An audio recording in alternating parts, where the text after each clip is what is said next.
निवृत्त पोलीस संघटनेचा सेवानिवृत्त पोलीस संघटना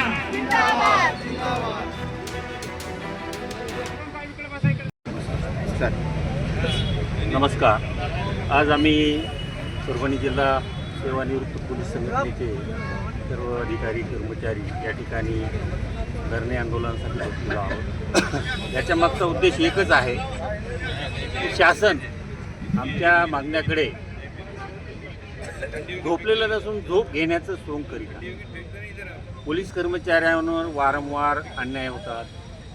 शासनाचे जे काही GR निघतात त्याचं त्याप्रमाणे आम्हाला काही लाभ मिळायला पाहिजे ते मिळत नाही.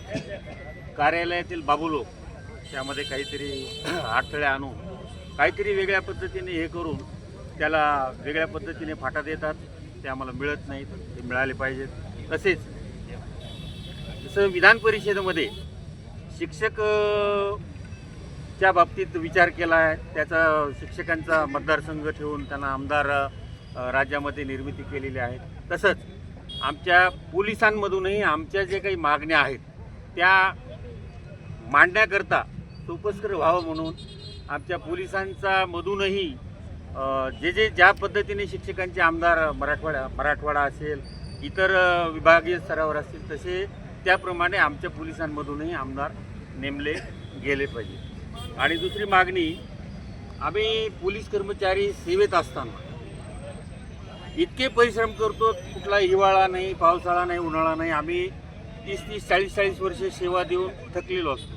तर सेवेतील पोलीस कर्मचाऱ्यांना ज्याप्रमाणे आरोग्य सुविधांचा लाभ आहे तो कंटिन्यू सेवानिवृत्त कर्मचाऱ्यांना व त्याच्यावर अवलंबून असलेल्या परिवाराला तो लाभ मिळाला पाहिजे.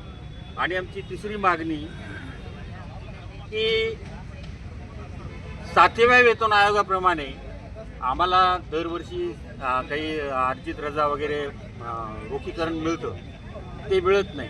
ते 6व्या वेतन आयोगाप्रमाणेच मिळतं. तर आम्हाला 7व्या वेतन आयोगाप्रमाणे रजा रोखीकरणाचा लाभ 2016 पासून मिळायलाच पाहिजे. त्याच्यानंतर आमच्या 10, 20, 30 याच्या बाबतीत जो काही आमच्यावर अन्याय झालेला आहे, 10, 20, 30 जो आमचा लाभ मिळायला पाहिजे, तर तो लाभ देखील आम्हाला मिळाला पाहिजे. तसेच शासनाने एक परिपत्रक काढलेलं आहे, त्याप्रमाणे कमीत कमी सेवानिवृत्तीपर्यंत PSIच्या याच्याप्रमाणे S14 हे आम्हाला मिळायलाच पाहिजे. तर अगदी आमच्या या मागण्या आहेत आणि शासनाला आमची विनंती आहे, आपण आमचं अंत पाहू नये. आम्ही आज थोड्याफार प्रमाणात इथे आंदोलन करत आहोत. या मागण्या जर आपण मान्य नाही केल्या, आमच्या मागण्यांचा विचार नाही केला, अजून बऱ्याच आहेत, या मागण्यांचा विचार जर नाही केला तर याहीपेक्षा तीव्र आंदोलन आम्ही राज्यामध्ये पूर्ण आमची जी संघटना आहे महाराष्ट्र राज्य लेवलची त्यावर आम्ही आंदोलन करणार आहोत. आणि आम्ही आता या मागण्यांचं निवेदन आता जिल्हाधिकारी साहेबांना देण्याकरता आम्ही जाणार आहोत. धन्यवाद. जय हिंद, जय महाराष्ट्र. सेवेतील पोलिसांना ज्या आरोग्य सुविधा मिळतात त्या सेवानिवृत्त पोलिसांना आरोग्य सुविधा मिळाल्या पाहिजे. शिक्षकांना आरोग्य सुविधा सेवानिवृत्त झाल्यानंतर सुरू राहतात. फक्त पोलिसावरच अन्याय आहे, ती आरोग्य सुविधा मिळाली पाहिजे. आमच्या पोलिसांना 10% आमच्या पोलिसांपाल्यांना 10% आरक्षण मिळालं पाहिजे. आमच्या कार्यालयासाठी महाराष्ट्रातील जवळपास जिल्ह्यांनी कार्यालयासाठी जागा दिलेली आहे आमच्या संस्थेला, परंतु परभणी जिल्ह्यामध्ये अद्याप पोलीस निवृत्त संघटनेच्या कार्यालयासाठी जागा दिलेली नाही. दुसरी गोष्ट, आमचे पोलीस नाईक आणि पोलीस हवालदार हे 5व्या आणि 6व्या वेतन आयोगामध्ये यांना समकक्ष वेतन श्रेणी होती, एकच वेतन श्रेणी होती. तसं पोलीस अधीक्षकांनी त्यांच्या सेवापटामध्ये सही करून आम्हाला लेखी आदेश दिलेले आहेत. परंतु दुसरा लाभ आम्हाला हे ASI पदाचा मिळाला पाहिजे, तो अद्याप मिळालेला नाही.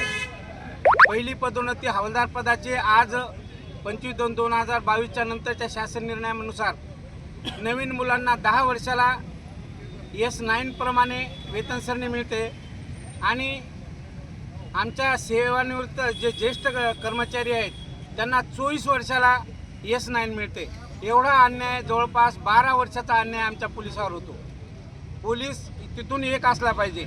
आजच्या पोलिसांना 10 वर्षाला वेतन सरणी मिळते हवालदारची आणि जुन्या लोकांना 24 वर्षाला मिळते.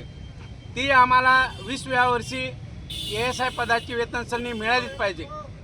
दुसरं, जो 25/2/2022चा शासन निर्णय आहे तो 1/1/16 पासून लागू झाला पाहिजे आणि आमच्या सर्व लोकांना सेवानिवृत्ती असो की सेवेतील असो यांना पोलीस उपनिरीक्षक S14 प्रमाणे वेतन सरणी दिली पाहिजे व ग्रेड PSI जे लाल रिबीन आहे ती लाल रिबीन काढून सेवेतील पोलिसाप्रमाणे, परीक्षा पास झालेल्या पोलिसाप्रमाणे त्यांना ती रिबीन लावायला काळी आणि निळी दिली पाहिजे. आमच्या पोलिसांना आयोगानुसार अद्याप रजा रोखीकरण मिळालेलं नाही. ते आजही 8वा वेतन आयोग लागू व्हायची वेळ आलेली आहे. तो 6व्यानुसारच मिळतो. प्रवास भत्ता सुद्धा 6व्या, ट्रान्सफर जो भत्ता मिळतो तो सुद्धा 6व्यानुसार मिळतो. हे दोन्ही भत्ते 7व्यानुसार मिळावे व तेव्हापासूनचं एरियस मिळावं अशा आमच्या संपूर्ण मागण्या आहेत आणि आम्ही आता जिल्हाधिकारी साहेबाला निवेदन देण्यासाठी जात आहोत. धन्यवाद.